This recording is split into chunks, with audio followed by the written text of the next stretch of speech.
Hi, folks. Welcome to Crisco's Corner. Hi, folks. Welcome back. And those of you that are new, welcome. A new Pennsylvania poll sends Democrats scrambling. Uh-oh, what is it? Trump up big in a swing state. Oh, the progressives are freaking out. Let's read on. Enough of my attempt at humor.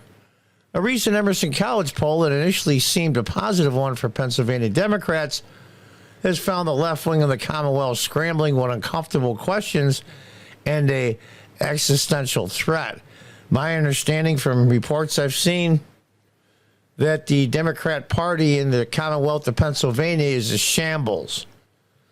Great. According to the astonishing poll, while incumbent Bob Casey maintains an 8-point lead, the presidential results utterly contradict them, with former President Trump leading incumbent Joe Biden by a 9-point margin.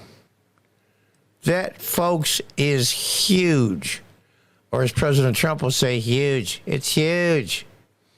Executive Director of Emerson College Polling, Spencer Kimball, explained the perplexing result as being framed generationally. And it shows there what age groups. It's funny, though, however, those under 30 within this group break for Trump, 45 to 39. The younger people are starting to turn more conservative. That's been a trend for the last 6-8 years. It's amazing to me. Let's look at Emerson College polling, the 2024 hypothetical presidential general election. Trump's up by 9 points. Someone else 11. That someone else is probably mostly RFK Jr. 8% undecided is all. I mean, look at this. This is amazing. Yes, I know it's a long ways off. Yes, I know it's a year until the election. The same poll revealed that among Trump's Pennsylvania supporters, half of them have said they can think of nothing that Trump could do in the next several months to lose their support in 2024. I can't think of anything he would do to lose my support as well. According to the pollster, the survey happened between October 1 and the 4th and was conducted by a sample of 435 Pennsylvania voters with a margin of error of 4.7. Now, it doesn't say if they were registered voters or likely voters. Big difference. Emerson College further stated that the survey is part of a 22-state study on the Midwest region and surrounding states. States that have been released as of October 11th include Kentucky, Oklahoma, Idaho, and Ohio. Additional states will be released over the next few weeks, along with the study results by the Midwest Review that is researching perceptions of the Midwest region. A double-digit segment, 11% of voters polled say they support neither Trump nor Biden. Yeah, that's probably RFK votes to get a foothold in that area.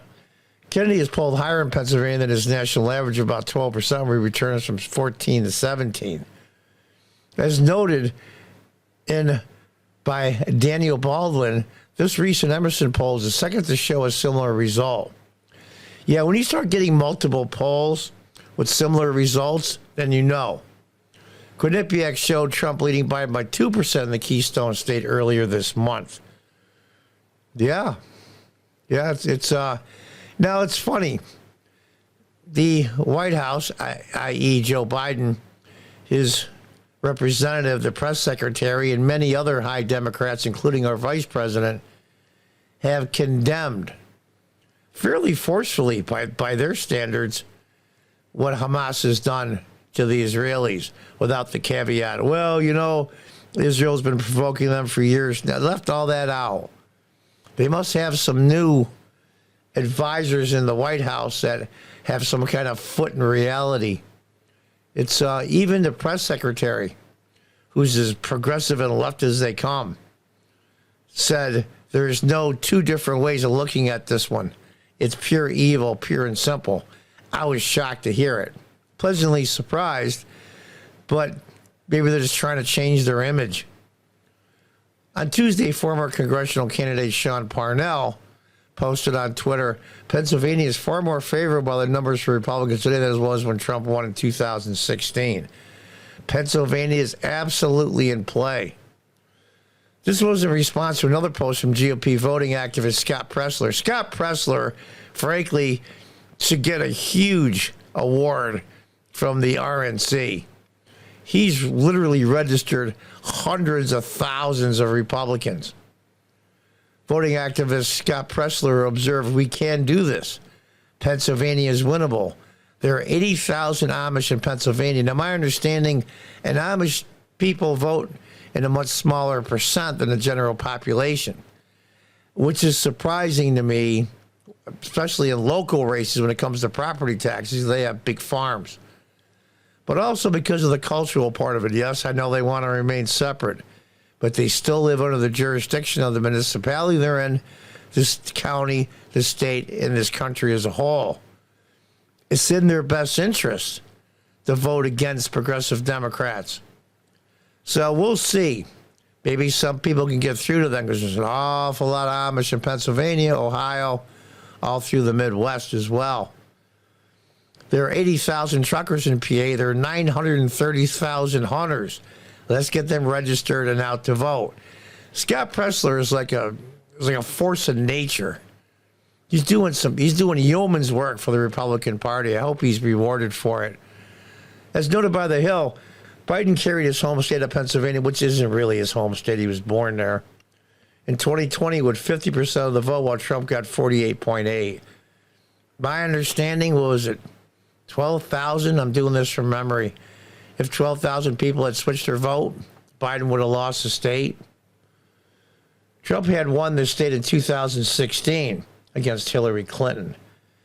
Based on the polling results from Emerson, Presler, and Parnell, would appear to be correct, and that Pennsylvania is very much in play in 2024. Not only Pennsylvania is in play, Michigan, Wisconsin is in play. I think what I considered in 2016 when President Trump pulled that called the inside straight, and he did. And most of that was the Hillary campaign and Hillary herself just being incredibly arrogant and just assume I'm going to win anyway. Why would I throw money into Michigan, Wisconsin, and Pennsylvania? And she lost all those, and it lost her the election. Thank God.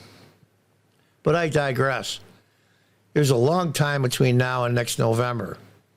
And they're coming out this week that the supposedly $6 billion that Iran got, assets released, was Trump's fault.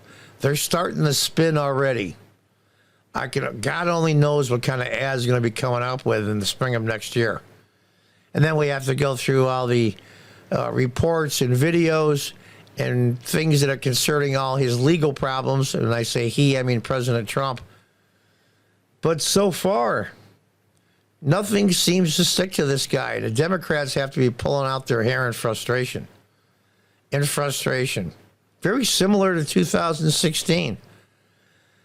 They should have taken my advice. Of course, I'm not that big of a channel, so I don't even know I exist. But they should have let him win in 2020 and groomed a candidate and blamed all the country's woes, not on COVID, but on Trump. And the Republicans would have got slaughtered in 2022. And they could have had it set up and have a decent candidate for 2024 or a decent set of candidates, if such thing exists for Democrats today. But they didn't. They had to get Donald Trump out. They had to get him out. It's amazing to me. They're like the dog that chases the car. And they caught the car and they don't know what to do. And then they lost the majority in the House. And the Republicans are going through growing pains. They'll figure it out eventually. So there's a lot at play here, folks. A lot of moving parts. We're going to have to see what happens. But this is very, very encouraging. Not only is President Trump up in Pennsylvania, but Wisconsin and Michigan and other states. Nevada's also in play. If he picks up those 4 states, he wins.